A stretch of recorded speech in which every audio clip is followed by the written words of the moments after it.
To me, I think it's over. I don't want to deal with them anymore. They're scum. You know what scum is? They're scum. They're sick people. They're led by sick people. And they're vicious, violent people. And if they had a nuclear weapon, they'd use it. As far as I'm concerned, it's over. The president not mincing words, not exactly leaving room for negotiation with Iran either. But now that he says the ceasefire is over, will the U.S. turn up the tempo of strikes in the Middle East? Joining us now, retired Air Force Special Operations Commander Major Glenn Ignazio. Major, welcome back.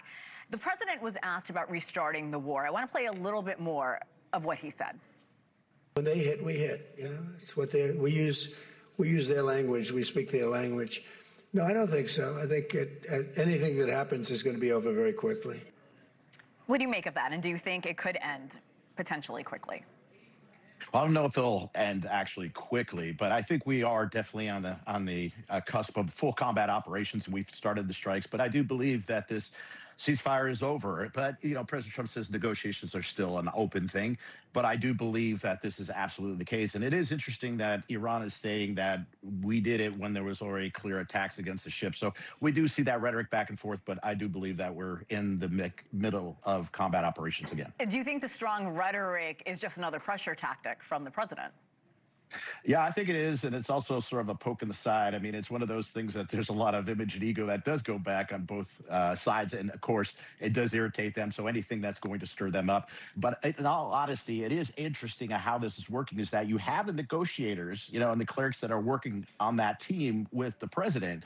And then it seems like the IRGC is taking their own actions by attacking these ships. So it's really interesting how Iran is operating inside, and if that is, speculative that there's a split there or not. But again, it's one of those things, a lot of rhetoric and definitely pushing the buttons, but now we're pushing the buttons on weapons. Yeah, we're showing some video of the Strait of Hormuz. The president has repeatedly said that Iran's military is decimated. If it is decimated, and I believe it is, what exactly is left for our military to target?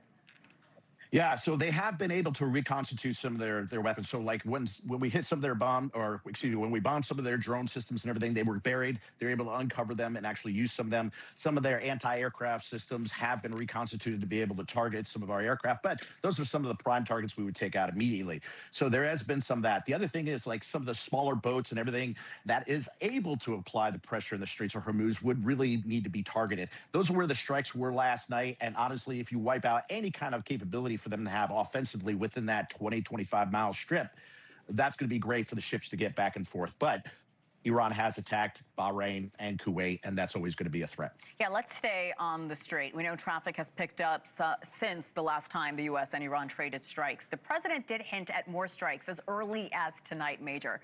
Could Iran respond by closing the Strait again? Yeah, I think that the pressure, again, is that they have done what they've done before about trying to say tolls that you have to do these particular areas to travel through. So I think they're going to try to make that effort. But again, with the amount of force that we have there, this is probably going to be the number one thing that we're going to attack to prevent any kind of stronghold or strength that Iran could impose on the Strait. So as long as that's taken care of, really, Iran doesn't have much of a play. So that's what I believe would be the focus. At least that's what I would hope would be the focus, to take out those particular threats in that area. Major, I have about 30 seconds, but do you see an all-out war as the only option to reopen the Strait if the president does indeed walk away from these talks and these negotiations?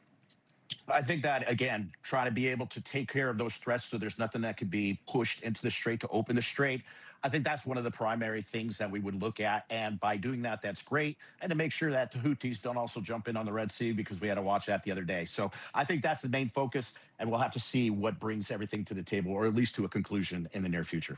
All right. Major Glenn Ignazio, always appreciate the analysis and context. Thank you, sir. I'll see you soon. Thanks, Hannah. Take care. And just when you thought the U.S. was out, the president pulls the country back into a war. What it means for oil prices and more on the economy.